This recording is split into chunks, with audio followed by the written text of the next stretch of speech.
భూలోకంలో పండగల రోజున కూడా మనుషులు చనిపోతున్నారని చెప్పి, అయితే ఆ ఆత్మలని పైన యమలోకంలోకి తీసుకురావాలంటే చాలా బాధగా ఉందని చెప్పి అక్కడ ఉన్న యమదూతలు ఆ యమధర్మరాజుకి మొరపెట్టుకుంటారు.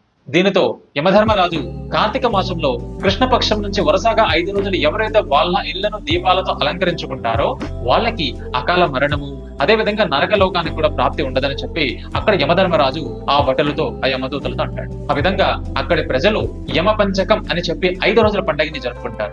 ఆ పండుగ విశేషాలు ఏంటంటే, యమ పంచకంలో మొదటి రోజు కాకిని పూజిస్తారు. ఆ కాకిని యమదూతలా భావించి ఇల్లంతా దీపాలతో అలంకరించి ఆ రోజంతా కుటుంబం ఉపవాసంతో ఉంటారు. పూజ అయిన తర్వాత ఆ ఆహారాన్ని కాకిలి పెడతారు. ఇక రెండో రోజు కుక్కల పండుగ. వాటి మెడల్లో దండలు వేసి, మొహానికి బొట్టు పెట్టి, అదేవిధంగా మంచి ఆహారాన్ని పెట్టి కుక్కలను పూజిస్తారు. వీటికి కారణం ఏంటంటే, మనిషికి అత్యంత విశ్వాసమైన కుక్క కాబట్టి ఆ మనిషిని, ఆ ఇల్లుని కుక్క ఒక రక్షణ కవచంలా భావించి వాటిని కాపాడుతుంది. కాబట్టి ఈ విధంగా పూజ చేయడం వల్ల తన రుణాన్ని ఎంతో కొంత తీసుకోవచ్చని చెప్పి అక్కడ ప్రజలు భావిస్తారు.